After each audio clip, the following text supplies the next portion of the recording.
et bienvenue dans ce numéro de rentrée du journal des biotech. Dans notre point d'actu, je recevrai Frédéric Gomez, analyste biotech chez Pharmium Securities, et notre interview sera consacrée à Franck Grimaud, directeur général de Valneva. Le journal des biotech, c'est parti.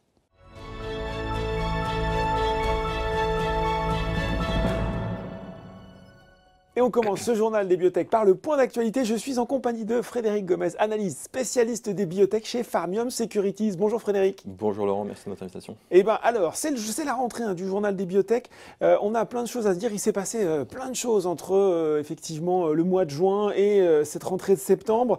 Et j'avais peut-être envie de revenir avec vous sur le parcours des deux biotech les plus suivis par les investisseurs individuels en France. Je veux bien sûr parler de Genfit et DBV. On va commencer peut-être par Genfit. On ne va pas refaire toute l'histoire. Il y a eu bien sûr l'échec en phase 3 d'Elafibranor dans la NASH. On voit aussi que la situation n'est pas forcément plus simple chez le concurrent Intercept. J'ai finalement deux questions en une et vous allez pouvoir nous éclairer sur ces deux aspects. Est-ce que Genfit peut encore se réinventer? Et puis l'autre, c'est finalement comment finalement, est-ce que ce n'est pas les acteurs qui arrivent un petit peu après qui vont emporter le lot sur la NASH? Alors, deux bonnes questions. Alors, la première, c'est quelle est votre définition de se réinventer? Ce qu'on peut dire, c'est qu'Elafibranor va continuer à vivre. Récemment, Genfit a mis en ligne sur le site clinicaltrials.gov des éléments du protocole de la phase 3 dans la PBC, la cholangite biliaire primitive. Donc, on sait que l'étude va être initiée. La société avait indiqué une initiation au second semestre. Donc, on est tout proche. Pour le moment, les premiers patients n'ont pas été recrutés. Mais en tout cas, c'est en marche. Donc, ça veut dire qu'Elafibranor va continuer à vivre. Est-ce que ça va satisfaire les investisseurs? Est-ce que ça va suffire en quelque sorte? C'est une autre question. Alors, est-ce que ça va suffire? Il ne faut pas oublier que c'est quand même un produit qui va rentrer en phase 3, donc c'est quand même un actif de qualité. Derrière, tout le reste du pipeline était quand même en préclinique. Donc, ça veut dire que si jamais il n'allait pas dans la PBC ou que définitivement Elafibranor était arrêté, on avait quand même un immense pas en arrière en termes de qualité d'actifs. Donc, ils n'avaient pas vraiment beaucoup d'options sur la table. Maintenant, le retour à des niveaux peut-être acceptables ou plus haute valorisation va sans doute prendre du temps, puisqu'il faudra forcément attendre les résultats positifs, enfin les résultats de cette phase 3 pour espérer voir un saut dans la valo.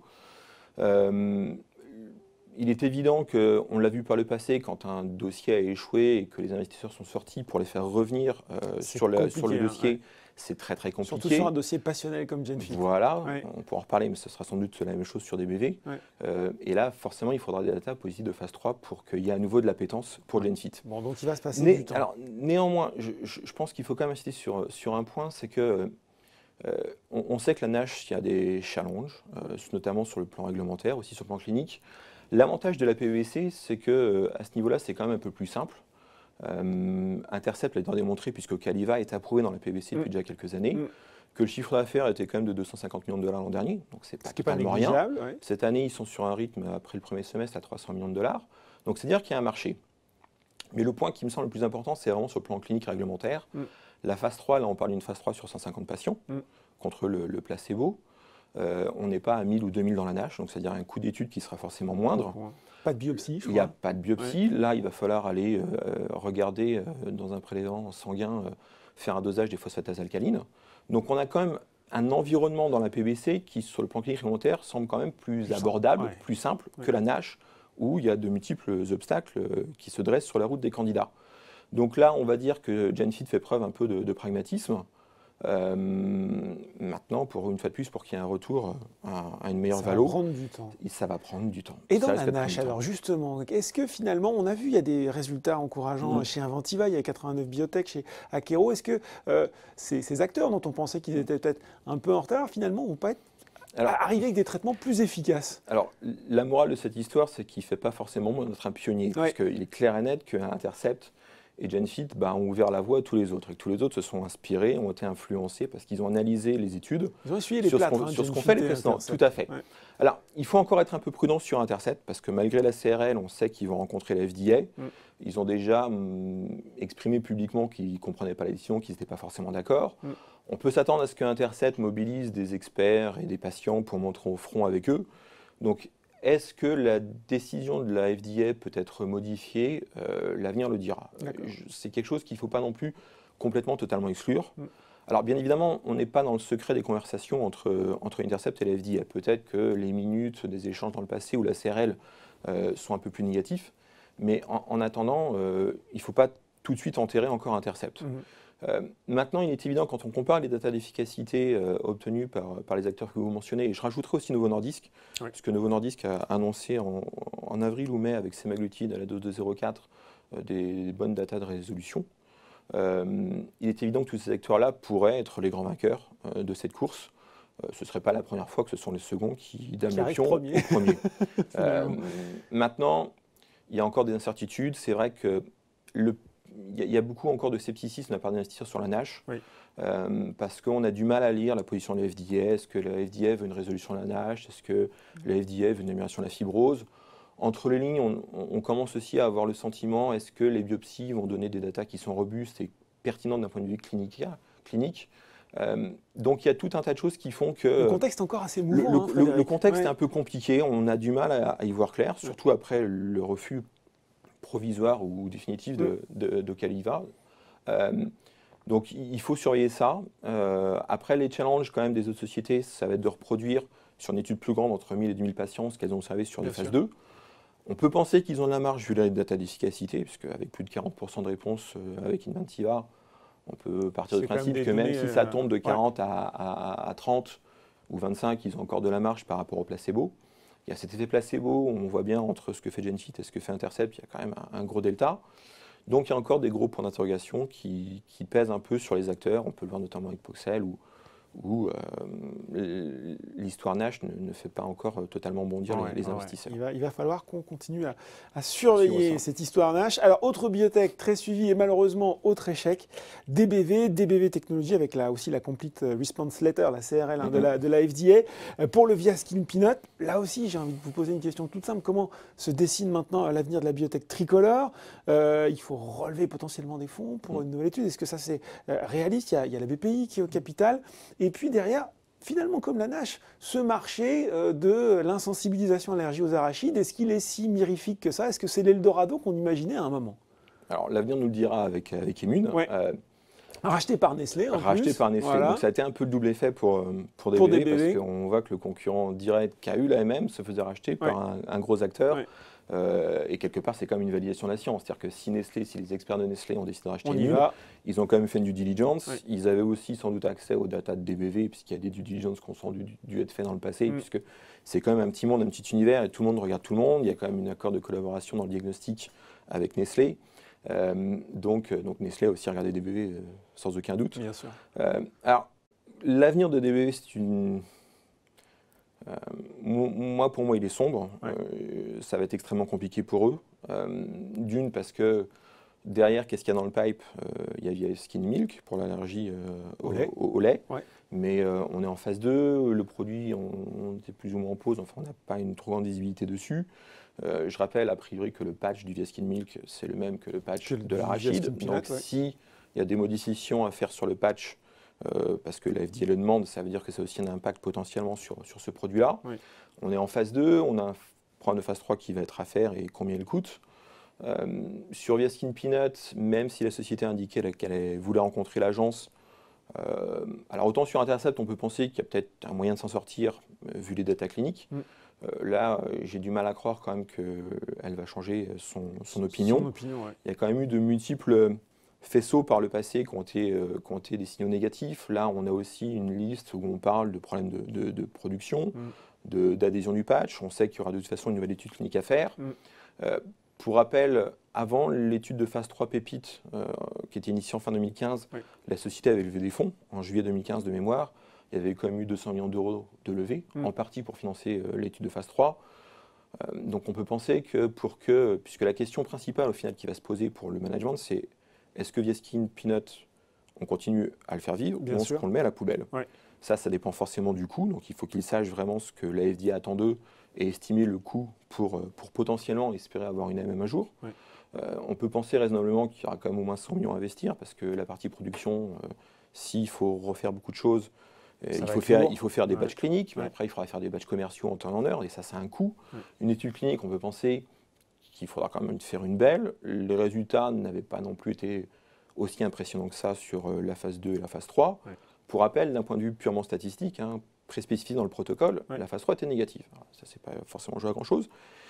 Donc il y a quand même beaucoup d'éléments qui ne vont pas en faveur de l'approche et qui nous laissent à penser que même si la société a du cash, même si la société a pris des mesures justement pour contrôler un peu ses coûts, et quelque part le communiqué de presse de fin juin, il nous disait que ce serait mauvais en août. Parce que si on lit entre les lignes, si vous licenciez des gens et que vous fermez les US dans une, et que dans vous une dites phase que, d'expansion. voilà, que vous dites que vous n'avez pas trop de visibilité avec la FDA, ils savaient pertinemment qu'ils auraient une CRL. Donc même s'ils contrôlent les coûts, quelque part à l'heure actuelle, le seul actif de la société, c'est quasiment son cash. Et le cash, au fur et à mesure, il va baisser. Est-ce qu'ils peuvent relever? Dans le contexte actuel, on a quand même une société qui vaut moins que le cash. En tout cas, hier soir, elle était à 190 de CAPI pour un peu plus de 200 de cash. Est-ce qu'il y a des fonds qui vont être intéressés après un tel désastre? Parce que là encore, on comprend que vous êtes bon. C'est un dossier compliqué. Un dossier compliqué. Ça va être compliqué pour eux. Ça va être compliqué. On le comprend, ce que vous dites, Frédéric. Bon, à côté de ces échecs, on va quand même essayer de voir un petit peu la vie en rose. Certaines biotech tiennent désormais le haut du pavé en termes de valorisation. Hein. Selectis, AB Science, Valneva. Il y a un petit peu un changement de hiérarchie qui s'opère au sein de la biotech française. Qu'est-ce que ça vous inspire? Et puis quand on regarde le cas particulier d'AB Science, on se demande même si c'est pas un peu, allez, on va dire excessif, même si on est content, puisque c'est sur des données précliniques, je crois, hein, sur le test, enfin l'essai du masitinib pour le contre Covid-19. Voilà, exactement. Alors ça, c'est pas une tendance nouvelle, c'est-à-dire que dans le passé, on a toujours eu un renouvellement de la garde. Peut-être que là, ça avait été éclipsé dans quelques années par GenFit et voilà, DBV. c'est-à-dire qu'on a eu pendant longtemps Nicox et Transgène qui étaient un peu le fer de lance de l'industrie en France. Après, on a vu l'échec du naproxenol, TG4010, TG4001 qui sont allés nulle part. On a eu parallèlement l'émergence de ce qu'on appelle un peu le Big 3, qui a été Inat, DBV et GenFit, qui ont eu tous les trois des très belles capis. Alors pas forcément justifiées d'ailleurs par des données cliniques et médicales, mais en tout cas, ils avaient des belles capis. Et puis là, on a le sentiment que l'histoire se répète, malheureusement pour le secteur en France, que le château de cartes s'effondre. On a vu les fondements de GenFit, on a vu quand même les fondements de DBV. Là, il y a récemment Inat qui a encore perdu 30% et on voit qu'il y a quand même une destruction de valeur depuis quelques années parce que le dossier avance peu ou pas. Et donc, il y a des nouveaux noms qui émergent. Alors, l'émergence de Valneva, il est aussi un peu conjoncturel dans le sens où il profite à plein de l'effet vaccin, de l'effet Covid et du fait que on a redécouvert ce pan de l'activité au niveau de la pharma qui avait été un peu délaissé puisque depuis quelques temps, en fait, les vaccins, plus personne trop s'y intéressait. Mais ce qui est intéressant sur ce dossier-là, que moi j'aime bien, c'est... est-ce que c'est parce qu'à l'origine, il y a quand même une entreprise familiale, le groupe Grimaud, qui a une autre vision d'une activité industrielle et commerciale? Mais il ne faut pas oublier que Franck Grimaud était capable, quand il a compris que le business model de Vivalis allait prendre le mur, de changer son business model et de fusionner avec les Autrichiens d'Intercell. On a une société qui offre à la fois des produits commercialisés, donc un chiffre d'affaires récurrent, plus de la R&D. Ils ont été ultra opportunistes sur la maladie de Lyme, avec ce super deal avec Pfizer. Là, sur le Covid, ils sont sur un mode de production de vaccins un peu traditionnel, mais ils ont une approche qui aussi marche. Il y a eu le deal avec le gouvernement anglais qui est venu confirmer tout ça. Donc quelque part, il y a un momentum positif, mais il y a quand même des fondamentaux solides, il y a des choses intéressantes. Ça ne veut pas dire pour autant que la route ne sera pas longue et qu'il n'y aura pas une pente. Mais en attendant, on a une société qui a un business plan qui paraît attractif, intéressant, et en termes d'exécution, il n'y a pas eu de gros manquements, même si la collabo avec GSK a été arrêtée, mais on est quand même une société qui délivre. Rapidement sur AB Science Alors, moi je suis très prudent, on avait parlé un peu de DBV où Lavalo avait flambé sur 28 patients en 2014-2015. Là, ça reste des données encore préliminaires. On a vu beaucoup de titres qui ont fait des effets un peu d'annonce sur le Covid. Il y a eu un engouement. C'était un peu normal. Voilà. Le retail, en plus, guerre, on va dire. Avec le confinement, on savait que les volumes augmentaient parce que le retail était là. On supportait un peu le secteur. Il faut être très prudent dans cet univers-là. Et il faut attendre. Il faut plus de data. Plus de data. On va quand même terminer aussi sur une autre bonne nouvelle parce qu'on est quand même... L'actualité, c'est aussi de nombreuses demandes d'AMM en cours d'autorisation de mise sur le marché. Il y a Genzyme qui vient de faire la sienne, c'était hier, puisque on enregistre mercredi. Il y avait le partenaire de Poxel au Japon, on le sait, Sumitomo, qui a soumis en juillet. Il y a Advicen. Ça, c'est autant de catalyseurs pour le secteur, avec peut-être une année 2021 qui pourrait venir enfin cocher ces success stories qu'on attend tant? Alors, ça pourrait être une belle année si on a le grand chelem. C'est vrai qu'on est dans une position qu'on n'a jamais connue sur le secteur, avec potentiellement 4 sociétés cotées en bourse qui pourraient avoir une AMM l'année prochaine pour un produit. Ça serait quand même assez remarquable. Soit développé en propre, soit développé au financier partiellement par un partenaire. Alors, la soumission de Sumitomo au Japon, elle a été attendue parce que le programme de Fast 3 Times était positif. On est assez confiant sur l'issue, parce que Sumitomo, c'est quand même un géant de la pharma au Japon, un des leaders sur le marché domestique dans le diabète, donc il y a une expertise, il y a un savoir-faire. Donc on pense que l'issue va être positive l'année prochaine. Ça permet, dans un contexte qui n'est pas facile pour les biotech françaises aussi, d'avoir du non-dilutif pour Poxel. Et entre le milestone de la soumission, le milestone de l'AMM, il y a quand même 18 millions d'euros, donc c'est toujours bon à prendre. C'est toujours bon à prendre. Donc celle-là, elle est attendue, on pense que ça va bien marcher. Gensight a soumis hier. Alors là encore, ils avaient annoncé qu'ils allaient soumettre incessamment sous peu dans la maladie de Leber, qui est une maladie, une atteinte du nerf optique qui provoque une cécité. Moi, ce que je retiens sur Gensight, parce que on sait qu'il y a eu des études de phase 3 qui ont été menées, d'un point de vue statistique, elles étaient négatives, c'est de phase 3, Rescue Reverse. Ce que je trouve très intéressant et très intelligent dans leur approche réglementaire, c'est qu'ils ont fait une étude d'histoire naturelle de la maladie. Ils étaient venus l'expliquer effectivement pour comprendre ce qui se passait. Voilà, sur 50 patients. Alors avec l'effet Covid, ils en ont recruté 44. Ils ont récemment sorti les résultats sur 23, où on voit que dans le temps, malheureusement, les patients ne s'améliorent pas. Il y a une dégradation de l'acuité visuelle. Mais il y a un élément que j'ai trouvé très intéressant qui a attiré mon attention, c'est que sur les 23 patients pour lesquels ils ont donné des data, il y avait 15 patients qui avaient été traités par une molécule qui s'appelle Raxone, l'idébénone de Santhera, qui est approuvée en Europe de cette indication. Et je pense qu'en fait, ils vont essayer de jouer sur ce levier-là en disant regardez nos data, regardez l'histoire naturelle de la maladie, et le fait qu'il y ait un produit qui est approuvé, et malgré le fait qu'on le prend, il y a malheureusement une diminution au final de l'acuité visuelle. Alors juste pour info quand même sur ce produit, il n'a jamais passé les fourches codines de la France, c'est de l'HAS. Puisque son efficacité, il faut quand même l'avouer, est modeste, voire très modeste. Et l'HAS, qui est en charge du remboursement en France, n'a jamais accordé le remboursement à ce produit. Maintenant, c'est un dossier, c'est de la thérapie génique, c'est complexe. Je pense qu'ils vont faire monter au front aussi des experts, sans doute des associations de patients. Donc ça va être très intéressant de savoir comment l'IMIA va aborder ce projet-là. À Advicen, on est dans une maladie orpheline chez l'enfant, la DRTA. Alors le point commun avec Gensight, ce qui est intéressant aussi, c'est que dans les deux cas, on a des ATU en France, donc il y a déjà des patients qui sont traités, qui font un petit d'affaires. Temporaire d'utilisation. Voilà. Et on est dans des maladies orphelines. Donc là encore, l'orphelin commence à prendre un peu son essor en France. Donc là encore, la phase 3 était positive. Il y a deux types de malades. Il y a une atteinte génétique où c'est principalement des enfants. Et puis il y a aussi une cause secondaire qui peut être une maladie auto-immune comme le syndrome de Sjögren. Et chez l'enfant, en fait, le problème, c'est qu'il y a une acidose métabolique, donc une acidose. Et une des conséquences, c'est qu'il peut y avoir du rachitisme, un impact en fait, chez l'enfant sur le squelette. Donc en fait, ce qu'il faut, c'est alcaliniser. Il y a des traitements à l'heure actuelle qui sont disponibles, mais il faut les prendre 4 à 6 fois par jour. Leur efficacité est très modeste. Et c'est vrai que les datas de phase 3 d'Advicen avaient montré une efficacité, qu'on était capable d'atteindre l'objectif de bicarbonathémie de 22 milléquivalents. Et donc là, l'examen est en cours. Alors autant Gensight vient juste de déposer sa demande d'AMM, autant Advicen avait déposé il y a déjà quelques temps. Alors le process en Europe, c'est qu'il y a des interactions entre l'agence, les experts de l'agence et la société. Et notamment, il y a deux grands points avec des questions qui sont posées par l'agence. Le premier point, c'est ce qu'on appelle le D120. Et Advicen a reçu cette liste de questions du D120. Et aux dernières nouvelles, puisqu'ils n'ont pas demandé d'extension du clock stop pour fournir les réponses, on peut penser qu'ils ont fourni la réponse. Donc maintenant, on va attendre le D180. Et si tout va bien, croisons les doigts, on devrait avoir une opinion positive du CHMP, le comité de médicaments, au début d'année prochaine.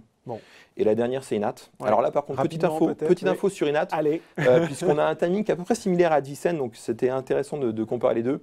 Là, par contre, le partenaire AstraZeneca, qui est en charge de l'examen, enfin du suivi de l'examen réglementaire, a envoyé un courrier à l'agence européenne au mois de juin en demandant une extension de cette clock stop.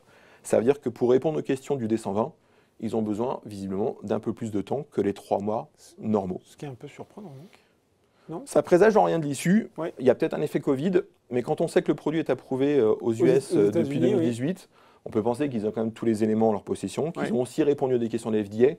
Alors, est-ce qu'ils avaient beaucoup de questions ? Est-ce qu'ils n'avaient pas les ressources à mettre en face pour répondre aux questions ? Il faut juste souhaiter qu'il n'y avait pas des questions trop difficiles. Et ça, l'avenir le dira. Eh bien voilà, l'avenir nous le dira. Vous reviendrez sur le plateau Avec commenter grand ça avec plaisir. nous. Avec grand plaisir. Merci beaucoup, Laurent. Frédéric Gomez, analyste, spécialiste des biotech chez Farmium Securities. Au revoir. Tout de suite dans le journal des biotech, c'est l'interview.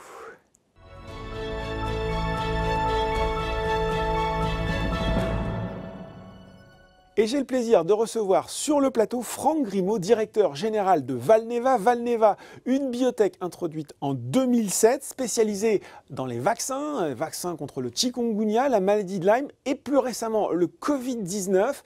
Et on est pile poil dans l'actualité puisque on a enregistré cette interview lundi et Valneva vient d'annoncer un accord commercial avec le Royaume-Uni pour la fourniture de, je crois, jusqu'à 190 millions de doses de vaccins du Covid-19 qui pourraient représenter, vous allez me corriger si je dis une bêtise, Franck Grimaud, jusqu'à 900 millions d'euros si vraiment l'option est exercée dans sa totalité sur plusieurs années, c'est bien ça ?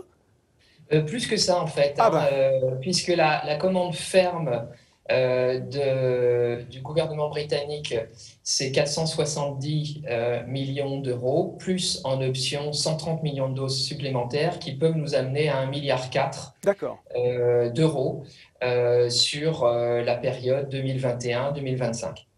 Bon, donc un accord commercial, j'imagine, dont vous êtes extrêmement satisfait aujourd'hui. Oui, absolument. On est très, très satisfait de cet accord à plusieurs titres. Le premier, c'est une vraie reconnaissance de la part d'un gouvernement sur notre stratégie, j'y reviendrai, qui est une stratégie d'un vaccin éprouvé. La deuxième, c'est qu'on a un accord de financement important apporté par le gouvernement anglais, aussi bien pour augmenter nos capacités, pour être capable de les servir, mais aussi d'autres gouvernements. Et puis, un soutien également sur le développement clinique. Donc, c'est vraiment plus, évidemment, un accord extrêmement important pour nous, puisque si ça se réalise, c'est 10 fois notre chiffre d'affaires de 2019. Donc, on parle vraiment d'un changement d'échelle pour nous très, très, très satisfaits, oui. On pouvait se poser la question du potentiel commercial de ce vaccin, puisque vous l'avez dit, il est espéré mi-2021. Potentiellement, on ne sait pas encore, mais il pourrait arriver après ceux des leaders Moderna, Pfizer, BioNTech, etc. Pour vous, c'est aussi la preuve que finalement, cette question de timing n'est pas si cruciale que ça ? Alors, il y a plein d'éléments dans la stratégie vaccinale au niveau mondial. La première, en termes de timing, en fait, quand on regarde les grands acteurs, par exemple, comme AstraZeneca, ils parlent de plutôt premier trimestre maintenant, 2021. Sanofi parle de livraison juin-juillet 2021. Et nous, en fait, on arrivera 2-3 mois plus tard. Donc, à la fin, à l'échelle du besoin mondial, en fait, on n'est pas si mal positionné. Pourquoi ? Parce que, étant une société de vaccins complètement intégrée, on a effectivement le développement, mais on a également la production qui est déjà en place et puis qui est capable d'opérer très rapidement. Mais le deuxième volet, c'est quelle stratégie vaccinale on choisit. Nous, on a choisi de partir sur une stratégie de vaccin inactivé, 2 doses, qui est éprouvée depuis une centaine d'années, et donc très sûr, que l'on sait maîtriser, puisque notre vaccin Ixiaro est fait sur ce type de stratégie, sur ce type également de mode de production. Et ce qui fait qu'on se retrouve en fait avec cette stratégie inactivée les seuls à avoir un vaccin en Europe et aux États-Unis.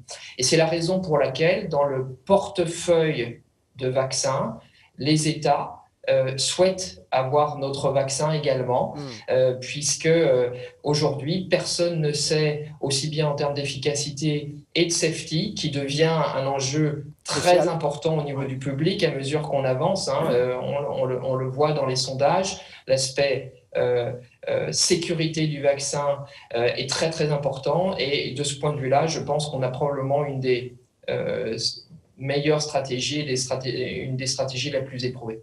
Je retiens, il y a un enjeu technologique, effectivement, peut-être vous pouvez nous en dire développer un petit peu du vaccin inactivé par rapport à d'autres vaccins qui sont soit sur l'ARN messager, soit sur l'ADN recombinant. Pour vous, l'option que vous avez choisie est la meilleure, on peut le dire? Là, on peut pas dire que c'est la meilleure, mais simplement parce que je pense que l'effort est tellement important au niveau mondial que on est tous dans des stratégies complémentaires, hein. À la fin, il faut qu'il y ait 2, 3, 4 vaccins qui soient disponibles pour répondre en termes de volume.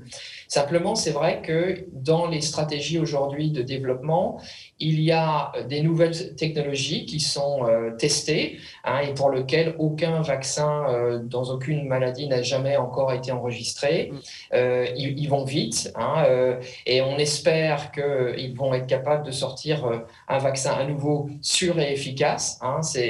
Et puis, il y a des sociétés comme Sanofi, par exemple, avec GSK, comme nous, qui sont partis sur des technologies beaucoup plus éprouvées, qu'on connaît depuis longtemps, dont on connaît le profil de sécurité, hein, et qui arrivent quelques mois plus tard. Mais à la fin, l'objectif, c'est vraiment d'avoir un vaccin qui soit sûr et efficace, hein. C'est ça tout l'enjeu de l'industrie. Quelles prochaines étapes on peut donner aux investisseurs pour bien voilà, les essais, on sait, mais avant la commercialisation, quelles sont les prochaines grandes étapes de ce vaccin contre le Covid-19? D'accord. Alors, ce qu'on a annoncé, c'est que notre objectif était de rentrer en clinique avant la fin de cette année. Nous sommes aujourd'hui dans les essais précliniques. Et ce qu'on a annoncé, c'est qu'on souhaitait ensuite mettre ce vaccin à disposition du public sur la première partie du deuxième semestre, hein. C'est ça notre objectif. Et donc, dans l'accord qu'on a avec l'Angleterre, nous nous engageons à pouvoir livrer 60 millions de doses avant 2021. Donc ça, c'est le planning de développement. Entre-temps, nous espérons pouvoir annoncer des accords avec d'autres gouvernements ou institutions internationales, hein, puisque donc l'investissement de capacités complémentaires qui est soutenu par le gouvernement britannique pour notre usine d'Écosse va nous permettre de livrer non seulement le Royaume-Uni, mais également d'autres pays. C'est dire à quel point cet accord, en tout cas, est structurant et important pour Valneva. Absolument, Ouais. absolument. Et puis, bon, ce qui est intéressant également, c'est que, comme vous avez pu le voir, il intègre une commande très importante pour 2021. Donc, également, hein, évidemment, ça va avoir un impact très important pour nos revenus. Il s'étend potentiellement avec des options 2022, mais il peut aller jusqu'à 2025 dans une stratégie soit si le vaccin devient saisonnier, un peu comme la grippe, ou dans une stratégie de stockpiling, par exemple, hein, et je pense que l'Angleterre ne sera pas le seul gouvernement à adopter cette stratégie un petit peu plus long terme. Et donc à la clé de la récurrence de chiffre d'affaires. Alors voilà pour la partie Covid-19, mais Valneva, ce n'est pas que le Covid-19, il y a aussi le pipeline historique. On peut commencer par le vaccin contre le chikungunya. Vous avez annoncé l'entrée en phase 3, c'était le 8 septembre, enfin début du mois. Là encore, est-ce qu'on peut repréciser les enjeux de ce vaccin? Aujourd'hui, il n'y a pas de vaccin disponible sur le marché. Quand est-ce qu'on peut espérer les résultats de cette phase 3? Compte tenu des zones dans lesquelles on peut retrouver le chikungunya, comment vous allez déployer ce vaccin? Dites-nous tout. Alors oui, effectivement, ça c'était une annonce aussi très importante cette année. Ouais. D'abord, on est le deuxième vaccin depuis 20 ans. Pour lequel le FDA a accepté qu'on passe directement de phase 1 à phase 3, parce que nos données étaient vraiment exceptionnelles en phase 1. Ça veut dire qu'on est les premiers aujourd'hui à rentrer en phase 3. On livrera donc les résultats de la phase 3 en Q2 2021 et on entend mettre sur le marché ce vaccin pour lequel aujourd'hui il n'y a pas de... Il n'y a pas de traitement, hein. Il n'y a pas de traitement pour cette maladie et on espère donc mettre ce vaccin sur le marché avant fin 2022. C'est une maladie aujourd'hui qui est vraiment très diffusée, hein, qu'on retrouve en France spécifiquement. On le connaît bien avec les pandémies à l'île de la Réunion, maintenant Caraïbes. Mais au moment de la crise Zika au Brésil, il y avait plus de cas de chikungunya au Brésil, donc l'Amérique latine, mais l'Afrique aussi et l'Asie du Sud-Est, il y en a en Inde également. Donc on a vraiment une grosse diffusion de cette maladie. Donc le vaccin est nécessaire, en particulier. Donc nous, on va viser le Justement, marché du Franck voyage. Grimaud, pardon, je vous coupe. Quelle est la taille un peu de ce marché du vaccin contre le chikungunya? Alors, la taille totale est d'après les études qu'on a fait faire par un cabinet indépendant, est de 500 millions, dont 250 millions donc dédiés au voyage, hein, donc aux voyageurs qui Ouais. s'en vont d'Europe ou des États-Unis vers les zones endémiques. Donc ça, c'est le marché que l'on va viser, puisqu'on a toutes les infrastructures, aussi bien en Europe qu'aux États-Unis, pour commercialiser par nous-mêmes ce vaccin aux côtés de nos 2 vaccins existants, hein, donc contre l'encéphalite japonaise et le choléra. Et le vaccin, et donc le marché des pays en développement, comme le Brésil, comme l'Inde, on va le capter via notre partenariat avec l'Institut Butantan au Brésil, avec lequel on est en train de faire un tech transfert du vaccin, et eux vont produire pour les pays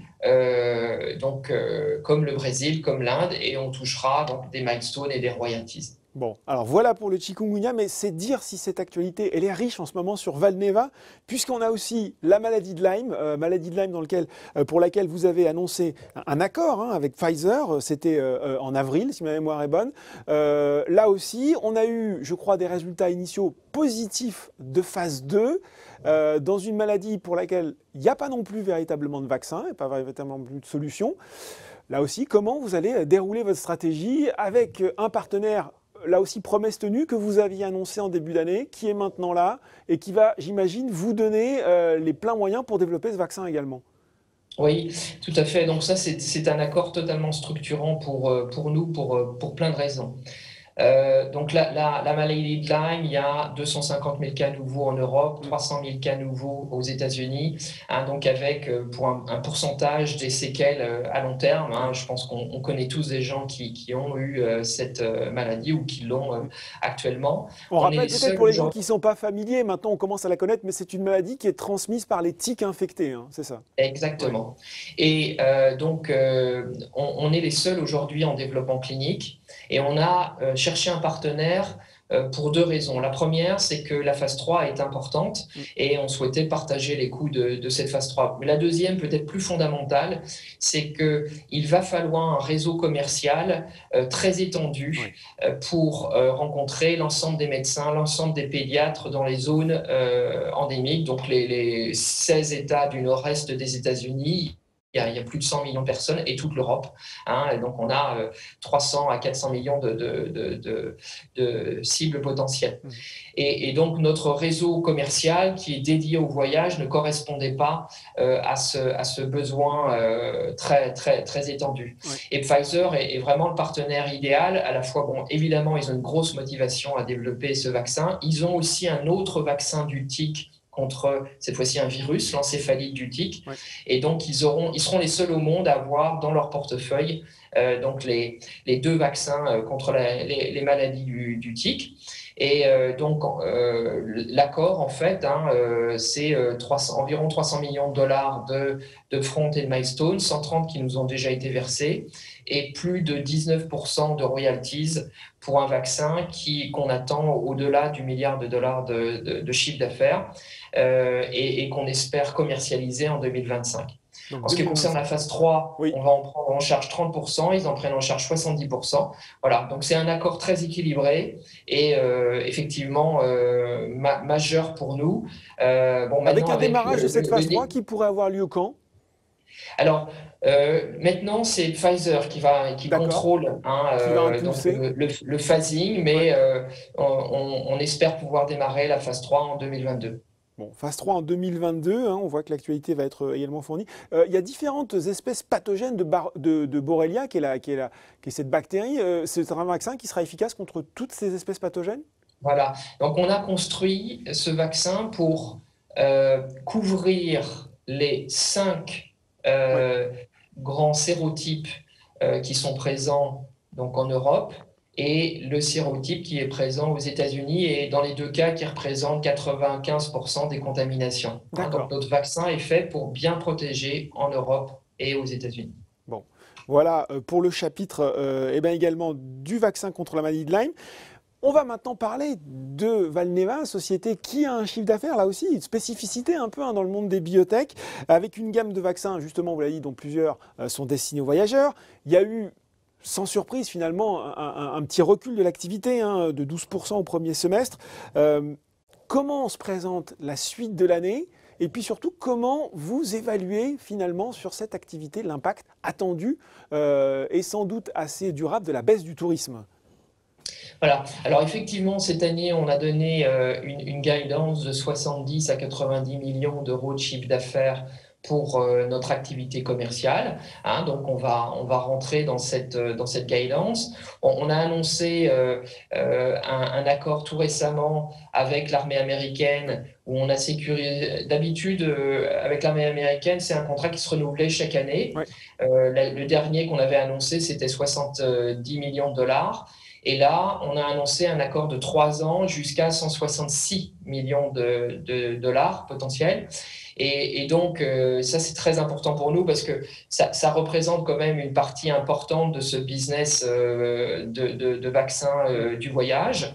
Et en ce qui concerne ensuite les perspectives 2021-2022, on s'attend, tant qu'il n'y a pas de vaccination de masse, à ce que les voyages soient encore très affectés, mais une reprise à partir du deuxième semestre 2021. Et puis 2022, une année pas encore tout à fait normale, mais bon, à un niveau, quand on voit les compagnies aériennes, les syndicats du tourisme, probablement autour de 80% de 2019, et puis un retour à la normale en 2023. Voilà un petit peu la courbe. Alors évidemment, donc, c'est un business qui reste profitable, malgré la baisse momentanée du chiffre d'affaires. Et évidemment, les revenus Covid vont complètement changer la donne pour Valneva en termes de montant. Et donc, pour l'instant, on n'a pas encore communiqué la reconnaissance des revenus, parce que ce sont des mécanismes qui sont un petit peu complexes. Il y a des avances, des aides, etc. Donc, il va falloir qu'on fasse mouliner un peu tout ça. Mais bon, il est clair que ça va être extrêmement significatif en 2021 et 2022, quoi qu'il arrive. Bon, justement, on peut revenir, mais brillant, parce qu'on sait que la position de trésorerie du coup de Valneva, elle est hyper solide. Quels sont quand même les principaux investissements sur les 12, 18, 24 mois à venir ? Voilà, vous avez raison. Donc, on a communiqué 200 millions de trésorerie à fin juin. Et ces 200 millions, on les dédie à notre recherche. On les dédie au Lyme, au chikungunya, et on a été très clair depuis le début de l'annonce d'un lancement programme Covid. Ce programme devrait être soutenu par les gouvernements ou institutions internationales par rapport au timing, par rapport à la taille aussi du projet. Donc c'est ce qu'on démontre aujourd'hui avec l'annonce du gouvernement anglais. Eh bien, en termes de grands investissements à venir, on a évidemment donc le début de la phase 3 et le partage de la phase 3 sur le Lyme. On a le chikungunya qui est en phase 3 maintenant. Et puis, donc ça, ce sont nos gros investissements, j'ai envie de dire, pour le business classique long terme. Évidemment, le programme Covid, ce sont aussi des investissements très importants, puisqu'on se met en situation au niveau de la production de pouvoir être capable de produire jusqu'à 200 millions de doses de vaccins d'ici 2022. Donc, c'est la raison pour laquelle on a une capacité qui est allouée à l'Angleterre, mais on a de la capacité supplémentaire sur lequel on a des discussions. Et évidemment, il y a tout le développement clinique du vaccin Covid qui demande des investissements, mais pour lequel on a réussi à sécuriser un financement. Bon. Un mot quand même sur le cours de bourse. On l'a dit, Valneva et fait un peu figure d'exception au secteur des biotech dans beaucoup de domaines. C'est aussi le cas du cours de bourse avec une très belle progression depuis le début de l'année. On est à plus 100% et puis un parcours qui même sur 3-5 ans reste très positif. Petite question un peu taquine, est-ce que vous êtes content aujourd'hui de la valorisation de Valneva? On se parle, on est lundi et je crois que le cours prend encore 17% dans la foulée de cet accord avec le Royaume-Uni. Oui, alors comme on le pense en interne, bon, déjà on est satisfait effectivement que entre guillemets, le compteur boursier soit débloqué, hein. Il a commencé à se débloquer avec l'accord Pfizer, ensuite avec nos accords chikungunya, l'armée américaine, aujourd'hui le Covid. Donc on est vraiment dans un momentum très, très positif. On a des volumes aussi qui augmentent beaucoup avec des investisseurs maintenant qui sont bien répartis en Europe, aux États-Unis, des particuliers, des institutionnels, donc une très bonne balance. Bon, ayant dit cela, on pense que en termes de valorisation, on a encore beaucoup de chemin à faire, beaucoup de potentiel, hein. La moyenne de nos analystes, des 5 ou 6 analystes qui nous suivent, est autour de 7,50 €, 8 €. Donc, on a une marge de progression encore très importante. Vous le savez, on sera aux États-Unis, je pense qu'on serait encore bien au-delà, hein. Donc, voilà. Et bon, ce qui est intéressant, c'est que on a maintenant une société, mais c'est vrai depuis quelques années, mais c'est encore plus vrai, qui a vraiment un très bel équilibre entre sa partie commerciale, les revenus, la production, et puis la R&D avec des vaccins aussi importants que le Lyme, aussi importants que le chikungunya, pour lequel il n'y a aucun vaccin disponible, et aussi important que le Covid, évidemment, hein, puisque en plus, on est les seuls à avoir un vaccin inactivé en Europe et aux États-Unis, hein. Donc une vraie différenciation par rapport au reste du portefeuille. Donc oui, effectivement, on est convaincu que il s'agit aujourd'hui d'un rattrapage, mais qu'on a encore un vrai potentiel boursier. Et ben voilà, une belle stratégie, encore du potentiel. J'espère qu'on aura l'occasion d'en reparler. Merci Franck Grimaud, directeur général de Valneva, d'avoir été avec nous aujourd'hui. Merci beaucoup.